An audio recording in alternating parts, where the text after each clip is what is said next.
Prabhupada Jaya, Prabhupada Jaya, Prabhupada Jaya, Prabhupada.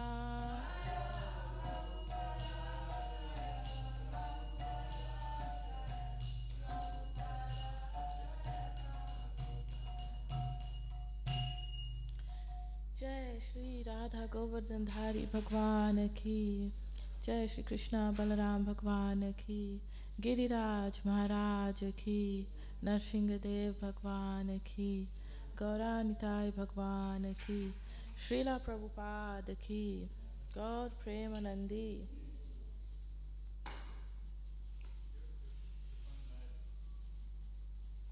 Sorry? It died.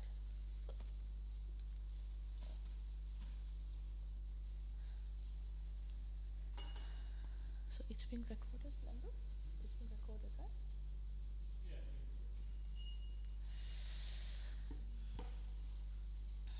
Okay.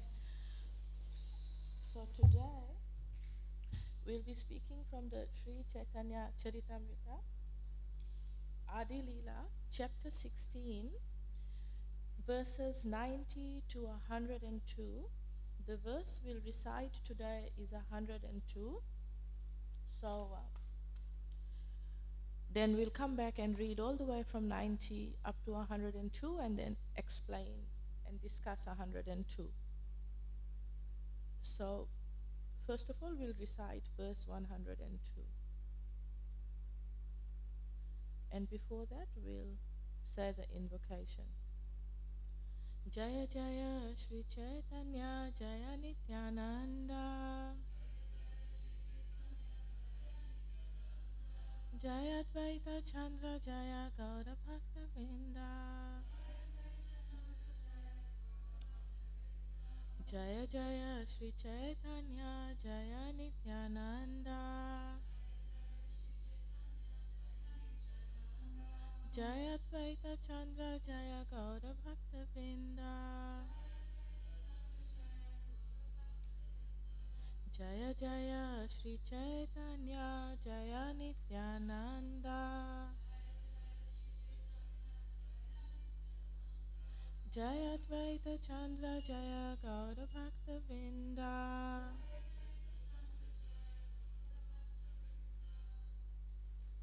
So please repeat after me.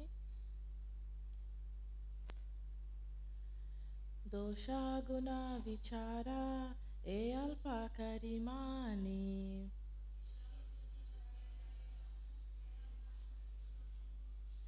kavitva karane shakti dana sevakhani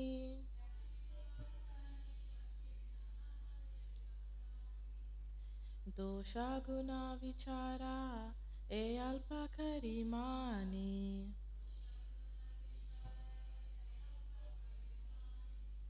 Kavitva karane shakti tanha sevakhani.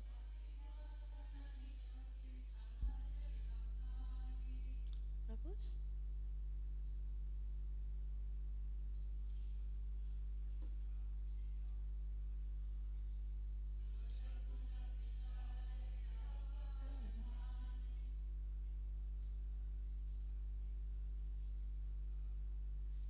Kavitva karane shakti tanha sevakhani.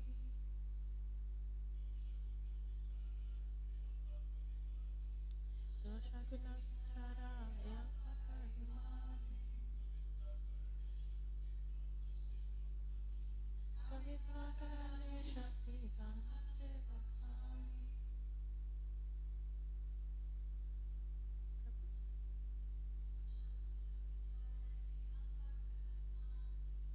Dosha guna vichara alpa karimani. Kavitva karane shakti tanha sevakhani.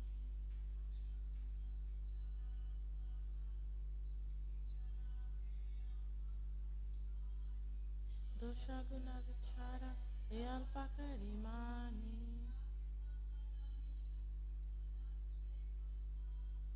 Kavitva karane shakti tanha sevakhani.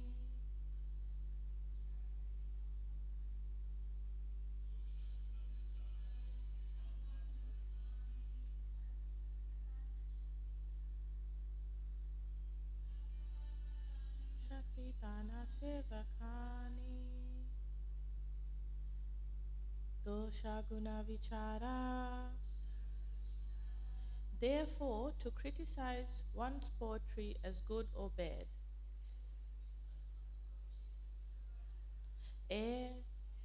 this, alpa, negligible, kari, making, mani, I consider, kavitva, poetic ingenuity, karane, in performing, shakti, power, tanha, that, se, we, vakhani, describe. So please repeat the translation after me as well.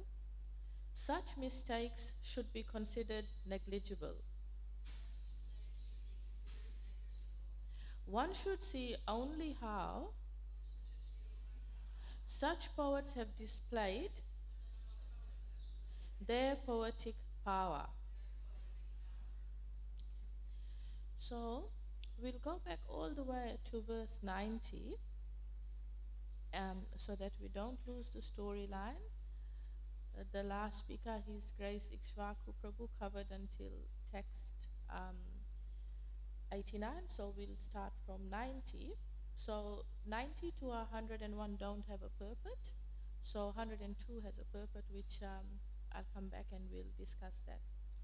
So what's happened so far is that Lord Chaitanya, Nimai Pandit, he's known as still at this stage, is engaging and discussing with Keshva Kashmiri, a very learned poet. And so Keshva Kashmiri has already recited the poetry that had been requested of him. And right now, verse 90 is that what's happening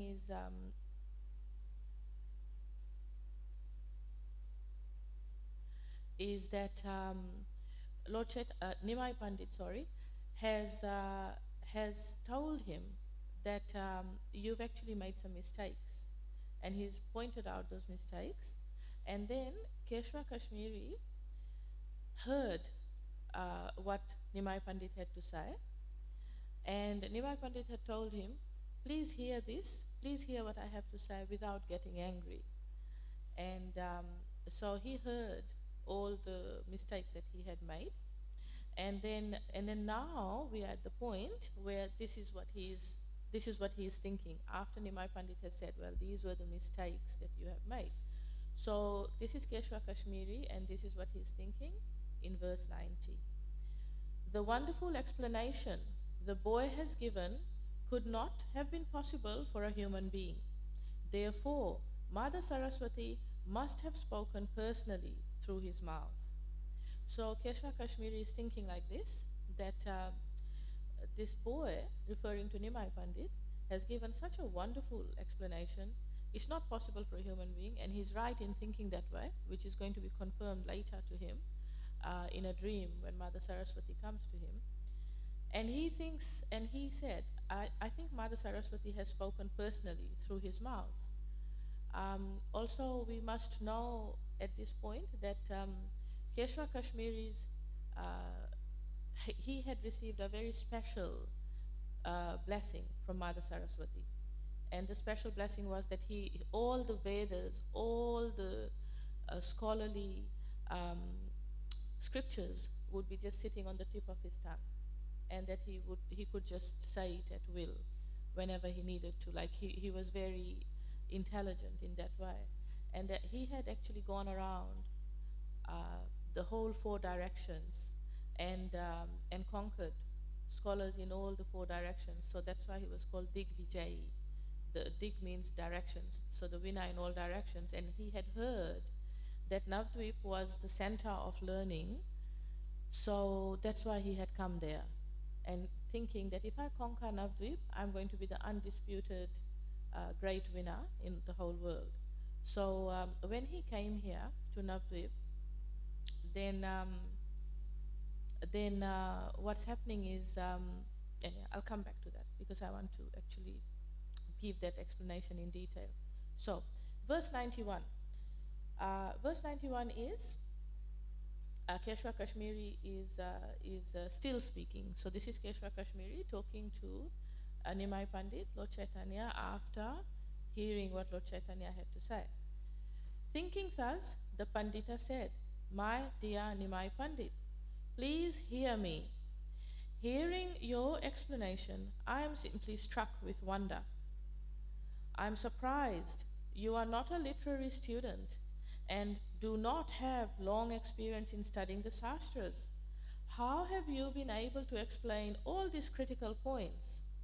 Hearing this and understanding the Pandita's heart, Sri Chaitanya Mahaprabhu replied in a humorous way, "My dear sir, I do not know what is good composition and what is bad, but whatever I have spoken must be understood to have been spoken by Mother Saraswati."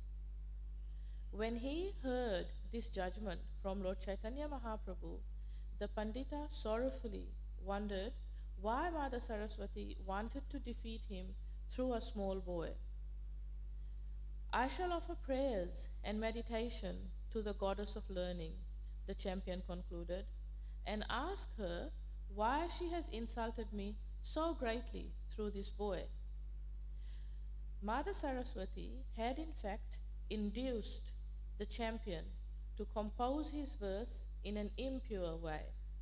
Furthermore, when it was discussed, she covered his intelligence, and thus the Lord's intelligence was triumphant. When the poetic champion was thus defeated, all the Lord's disciples sitting there began to laugh loudly. But Lord Chaitanya Mahaprabhu asked them not to do so, and he addressed the poet as follows: "You are the most learned scholar and the topmost of all great poets, for otherwise how could such fine poetry come from your mouth? Your poetic skill is like the constant flow of the waters of the Ganges. I find no one in the world who can compete with you. Even in the poetic compositions of such great poets as Bhavabhuti, Jayadev, and Kalidas, there are many examples of faults. Such mistakes should be considered negligible. One should see only how such poets have displayed their poetic power." So the last verse I read was verse 102, which is what we will be discussing today in detail. And so I'll read the purport and then we'll have a discussion. So we have all read and repeated the translation of verse 102 together. Okay. So the purport by Srila Prabhupada ki jai. In the Srimad Bhagavatam, Canto 1, Chapter 5, verse 11, it is said, "Tadvak visargo janataga viplavo yashmin pratishlokam abhadhavati api namani anantasya yasho kitanyat shrinvanti gayanti grinanti sadhavaha." In explaining the glories of the Lord, inexperienced men may compose poetry with many faults, but because it contains glorification of the Lord, great personalities read it, hear it, and chant it. Despite its minute literary discrepancies, one must study poetry on the merit of its subject matter. According to Vaishnava philosophy, any literature that glorifies the Lord, whether properly written or not, is first class. There need be no other considerations. The poetic compositions of Bhavabhuti or Srikanta include Malati Madhava, Uttaracharita, Veeracharita, and many similar Sanskrit dramas. This great poet was born during the time of Bhojaraja as the son of Nilakanta. a Brahmana. Kalidasa, Kalidasa flourished during the time of Maharaj Vikramaditya, and he became the state poet. He composed some 30 or 40 Sanskrit dramas, including Kumara Sambhava, Abhigna Shakuntala, and Meghaduta. His drama Raghuvamsa is especially famous. We have already described Jayadev in chapter 13 of the Adi Leela. Okay. So going back to the story before we unpack this purport is, and it has been covered so far as we have come so far. But I just wanted to go back and just sort of uncover a few finer details so we can get the nectar of the story a little bit more. So what is said is that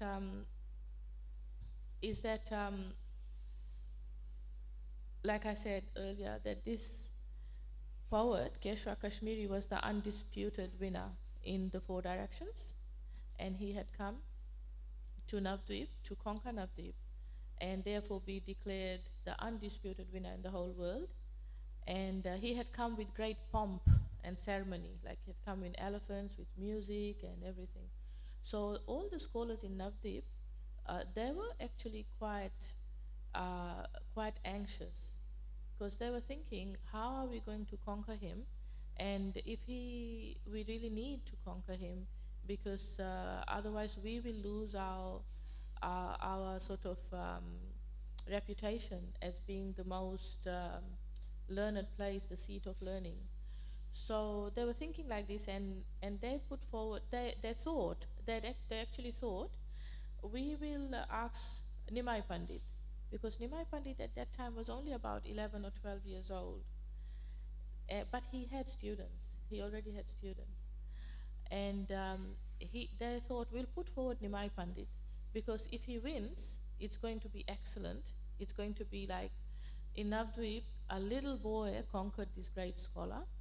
And if he loses, it's not going to be such a big thing, because it'll just be like, oh, it's a little boy who lost, so, you know, what do you expect? That's a great Digvijayi. So this was their thinking. But before they could even execute this plan, Lord Caitanya, he had been thinking very, very deeply. And the reason for this is Lord Caitanya actually wanted to teach Keshwa Kashmiri a lesson. So this is why he did this pastime. And that will bring us to our purport today,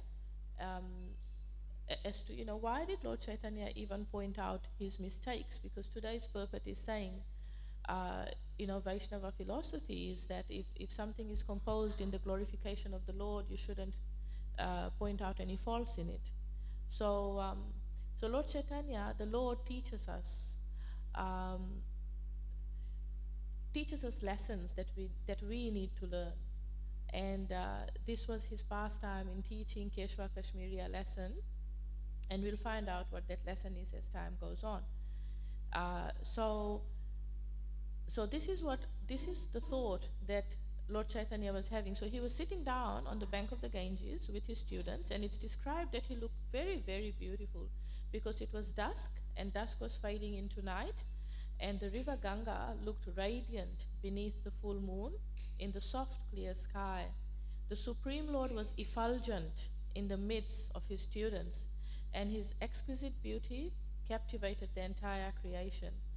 He had a sweet smile on his glowing moon-like face, and his 2 beautiful eyes showered transcendently merciful glances. Pearls are lackluster in comparison with his teeth, and his radiant lips are easily mistaken for the rising sun. With his soft and delicate body, he is the personification of compassion. So Lord Caitanya has been described as to how beautiful he looked sitting on the bank of the Ganges surrounded by his students. And at this point in time, Keshwa Kashmiri came. He came over there, and while Lord Caitanya had been sitting on the bank of the Ganges, he had actually been thinking very, very deeply while just conversing with his students. He had been thinking like this. This Brahmana has become extremely arrogant, and he thinks that there is no one in this world to defeat him. if I humble him in front of everyone, it will be like a shameful death for him.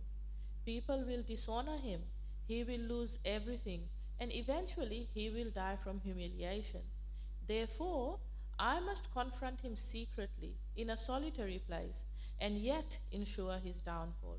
In that way, I can eclipse his vanity without destroying him. So, this is what the Lord was thinking. And remember, I said we'll find out why the Lord actually pointed out the faults in the poem. And this is the reason. The reason is that Lord Chaitanya wanted to get rid of the arrogance and the vanity and the pride of Keshwa Kashmiri. So he wanted to do it, but he wanted to do it in a nice way, in a considerate way. And this is a very big lesson to us, because for one reason we know the Lord came personally in the form of a devotee to teach us as a devotee how to behave. And so what the Lord is teaching us here is that how should we honor somebody and how should we dishonor somebody? Not dishonor, but how should we correct somebody if we are in the position of having to correct? And usually it is, the etiquette is that it's a superior who corrects. The Bhagavad Gita says that if you're a guru, if you're a teacher, if you're a parent, or if you're a mentor, a teacher, then you are in the position of people having to correct people sometimes. And so the Lord shows us by his personal example how we should do this and how kind and compassionate he was. So it's by studying the lives of the great acharyas and the Lord, which we have available in these books, the Caitanya Caritamrta and the Chaitanya Bhagavat, which is what I'm reading from right now. So so the Lord is showing us how we need to correct somebody, and the general rule is it should be done in just with that one person, not with no audience. So it's not with the aim in mind that it's not for me, not for my pride and glory, not for everybody saying, oh look, that person's superior and is, like really told that other person off. So it's not to have an audience like that, but it's actually with the intention of leading the other person higher by getting rid of their lower instincts like pride and vanity. So this is how the Lord thought, and this is why even before like an assembly was called and everything, just informally on the bank of the Ganges, the Lord asked Keshwa Kashmiri then, he asked him, please, first he exchanged a few introductory words with him, and then he said, you are a very versatile poet. There is no subject which you cannot perfectly describe. Therefore, please elucidate the wonderful glories of the Holy Ganga, so that whoever hears your glorification will be freed from sin. So, because they met on the bank of the Ganges, so the Lord just spontaneously asked him to compose verses on the Ganga, but we know that he had thought very deeply about how and where and when to do this. So, at that very instant, as soon as he was asked by Lord Chaitanya, Digvijaya Pandit began to compose and recite unparalleled verses in praise of the holy river. Who can imagine the countless ways in which he described Mother Ganga? Verses swiftly passed his lips, and his voice resounded like a continuous roll of thunder. It certainly seemed that Mother Saraswati herself had appeared on the tip of his tongue. Whatever he uttered was apparently precisely appropriate. Was it humanly possible to find a mistake in his eloquent compositions? There seemed to be no one present who could even properly follow them. Nimai Pandit's hundreds of students who had assembled there stared at the Pandit with mouths agape. Oh Lord Ram, they said, how wonderful!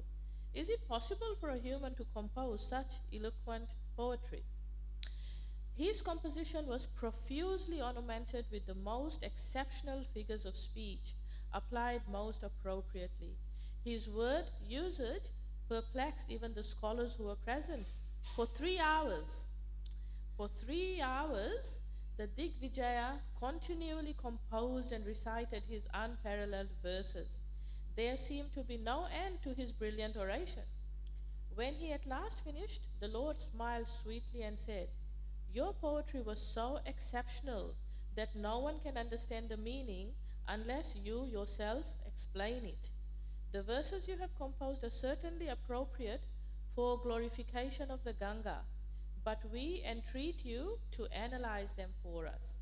So here is another very big example that we learn from Lord Chaitanya as to how to give feedback. So in modern terms, it's called the sandwich method. So, in the sandwich, there's bread, and then there's the filling, and then there's bread. So the bread is positive feedback, the filling is negative feedback, then the bread again is positive feedback again. So that's called the sandwich method of giving feedback. And this is a technique used by teachers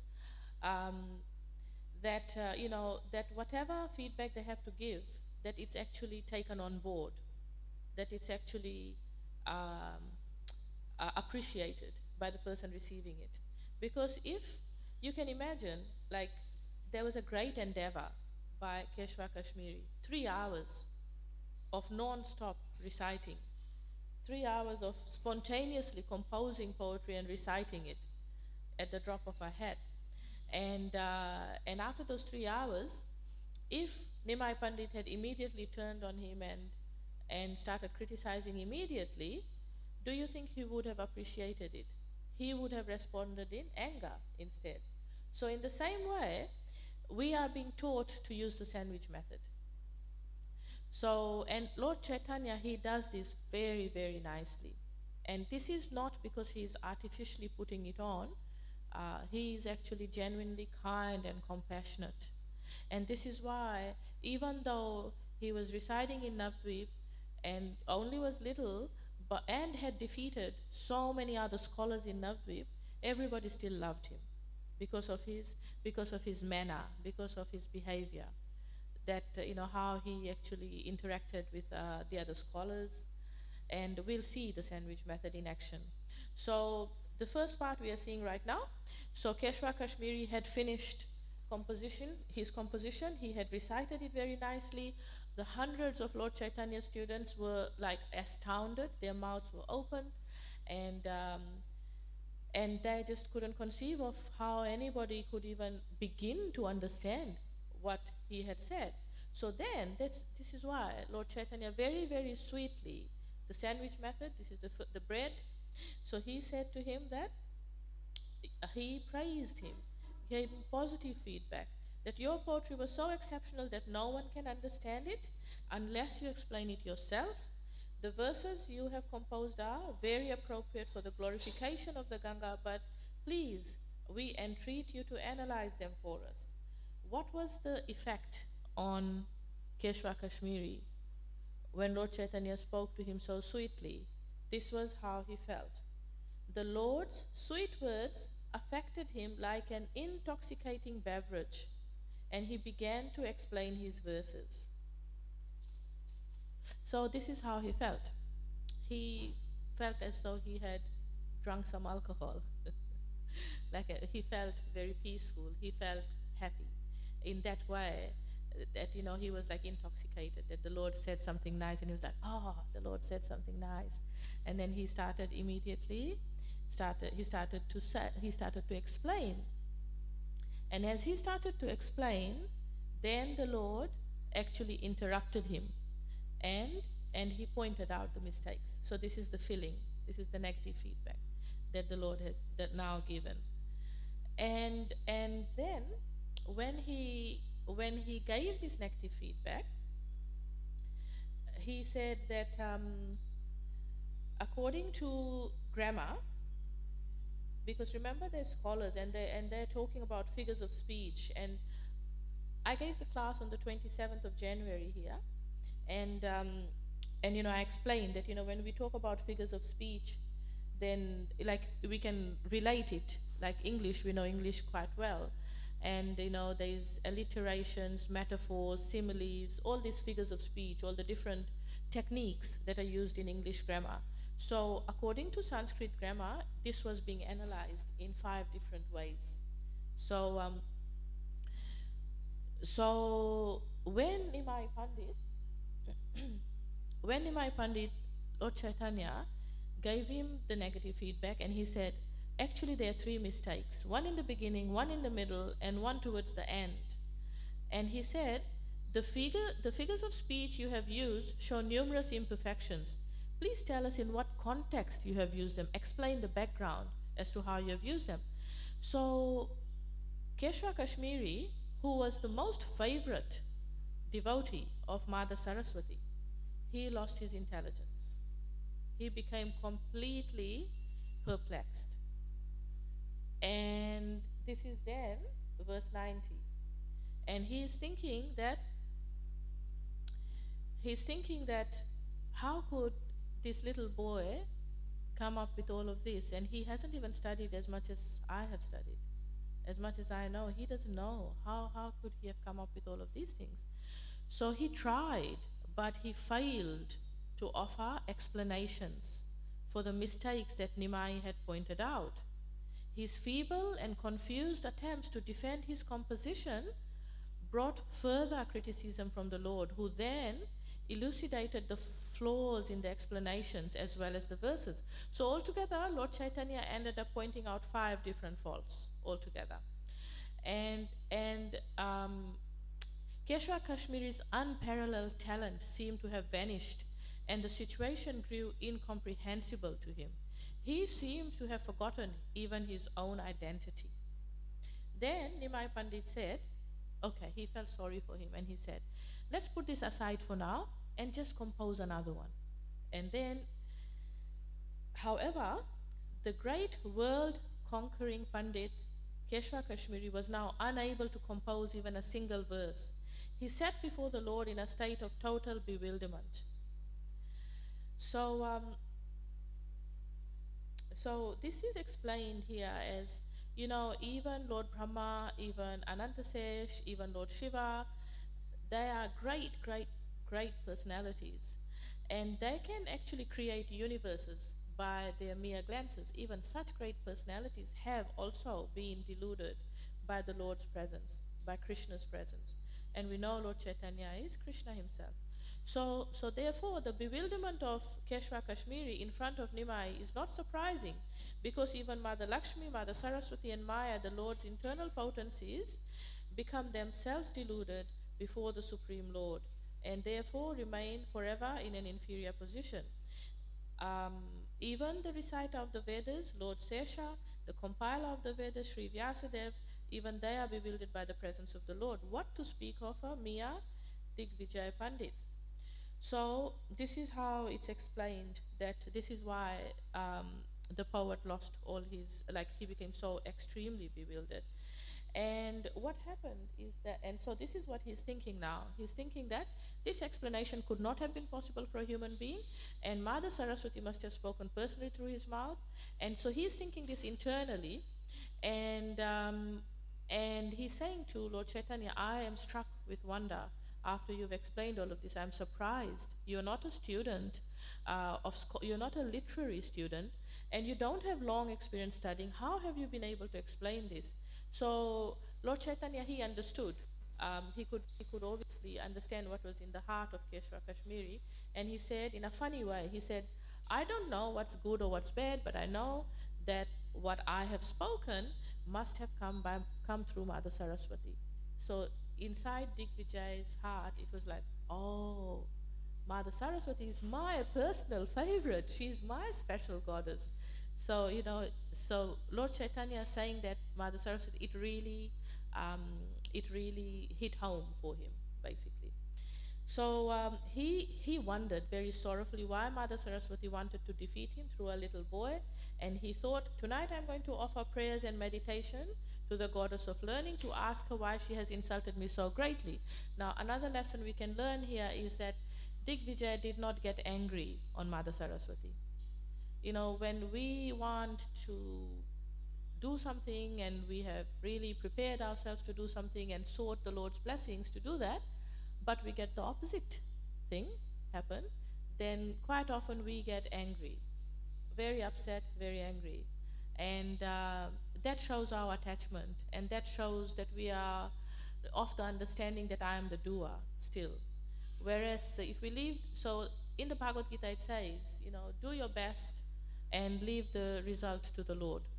That you're supposed to do your duty, but not be attached to the results of it.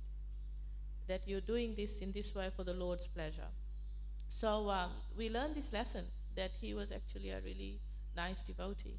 And he is teaching us that even though he lost and was humiliated in front of so many students of Lord Caitanya, he did not, he felt sorry inside, and he began to self-reflect.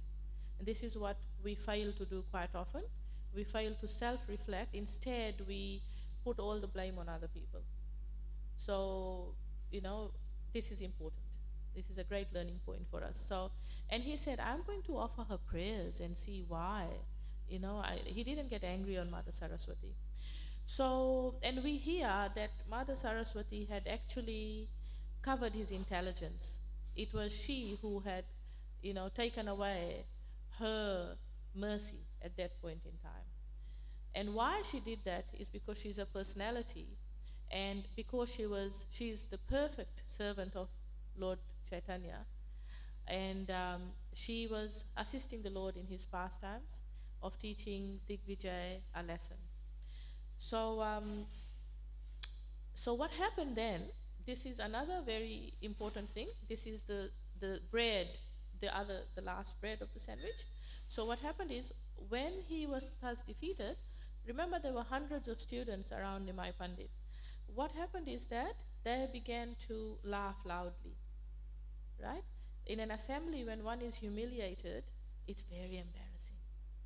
And, as human beings, we are social creatures.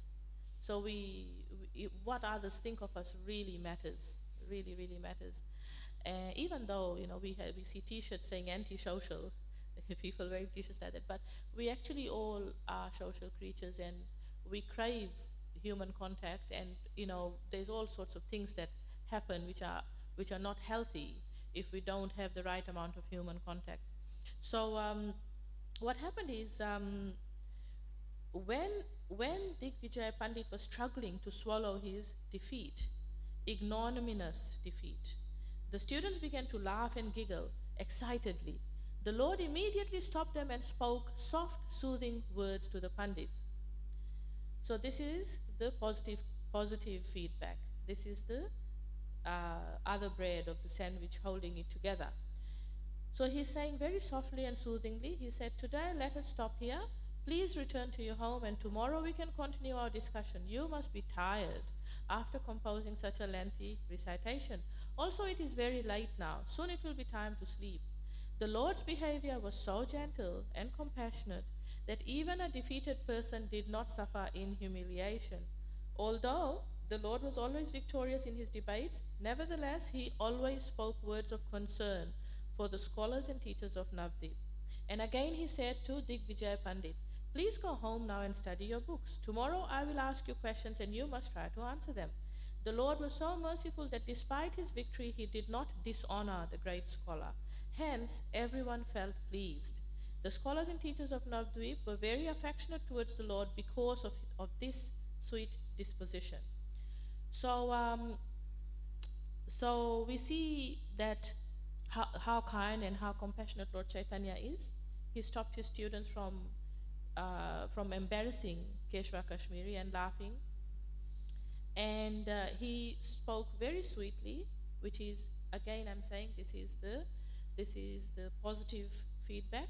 So remember what I said, there's the positive feedback, the negative feedback, and then the positive feedback again. And this is a technique that's used to ensure that the feedback is appreciated by the listener.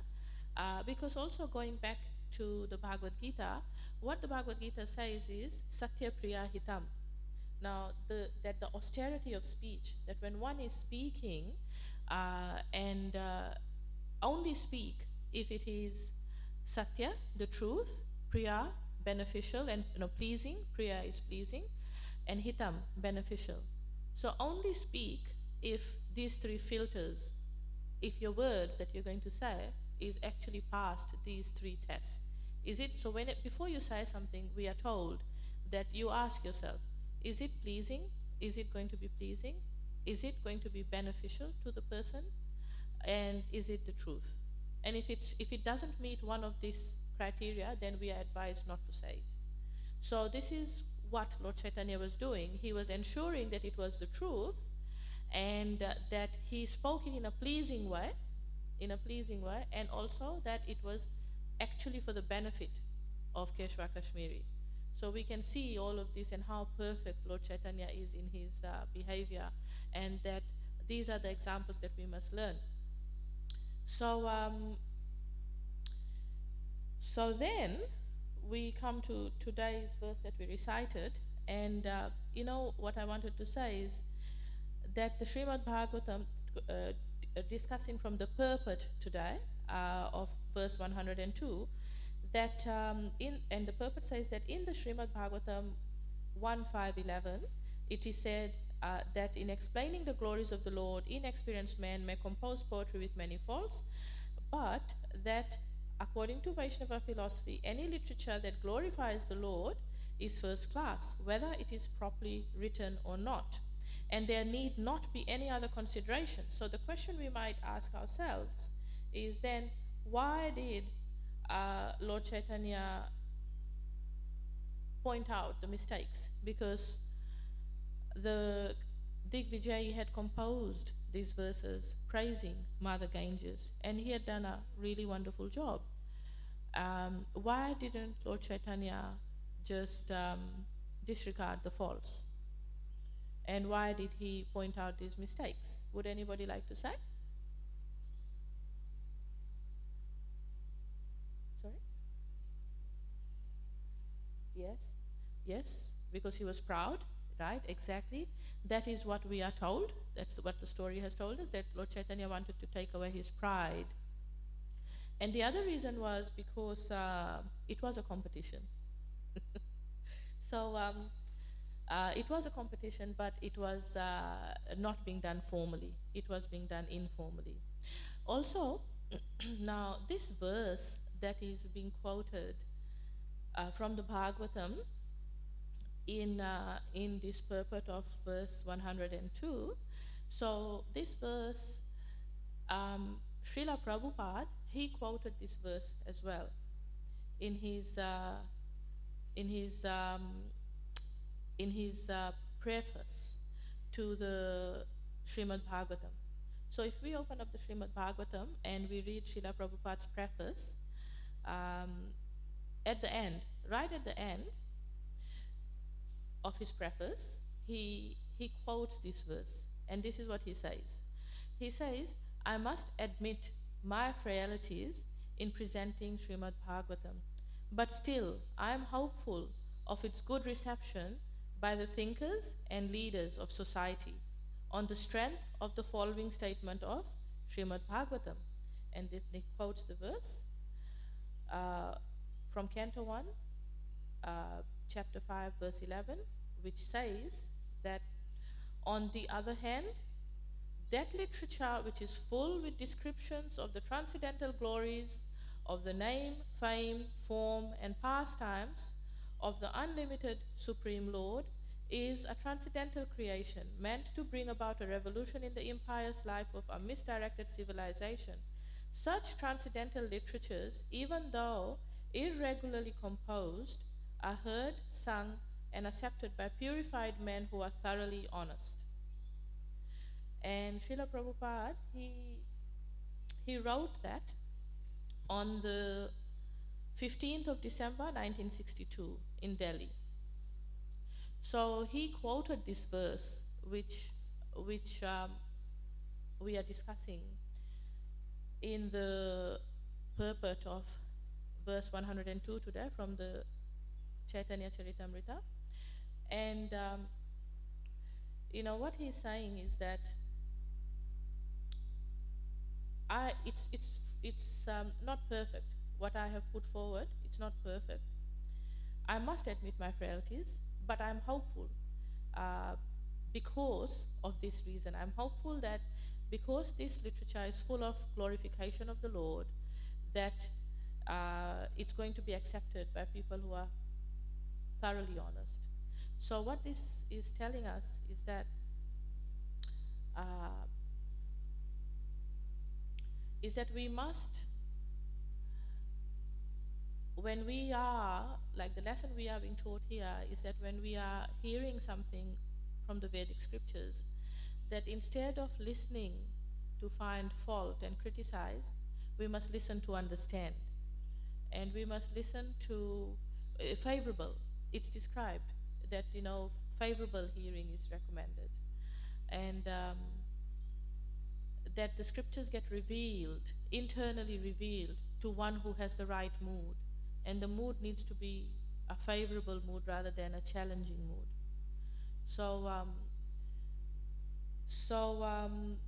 And to have that mood, naturally, one would be thoroughly honest. That they would be very honest with themselves. That, that self-reflection is needed. So we can see that,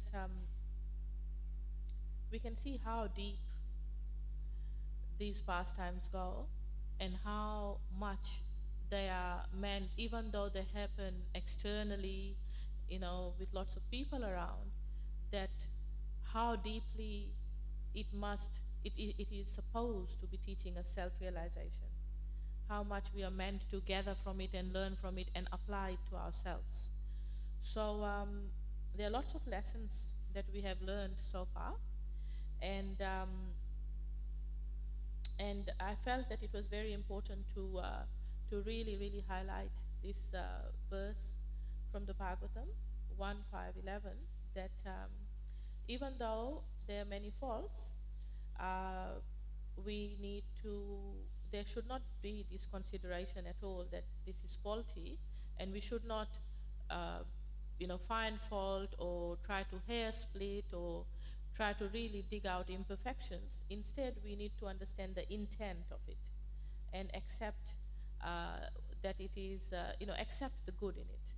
And whether it's first class or not, it is accepted as first class because it is meant to describe spiritual subject matters, and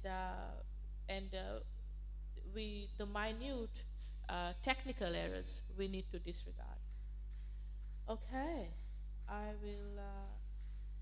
stop there. Would anybody like to say anything? Any further comments or explanations or questions or? Yes?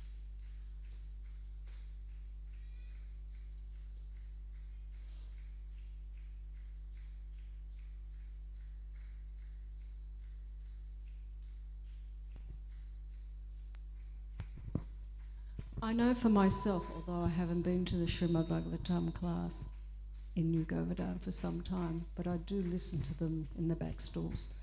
But when I do come to hear the Srimad Bhagavatam classes, you have to learn something, and you have to give that attention so that hopefully what's needed for you comes out and you get to hear it. Thank you so much. Thank you so much for that comment. That brings out a very important point, actually, that it's medicine, and even if we don't know how exactly it's going to act, it will act. And that the words, the Bhagavatam is spiritual. Prabhupada says that even one word of the Bhagavatam, it has the power to purify one immediately. And in the early days it said that, Prabhupada's disciples, they couldn't understand. They had trouble understanding Prabhupada's accent. They had trouble understanding the high spiritual matter, subject matters. But just by sitting and hearing, the purification came. That's why it said, in even chanting the Maha Mantra, it is said, we don't even need to understand what it's saying, what the language of it is. just say it and it will purify. Thank you very much for that wonderful point. Thank you very much for being here, everybody. Srila Prabhupada ki jai, Caitanya Charitamrita ki jai, Krishna Das Kaviraj Goswami Maharaj ki jai.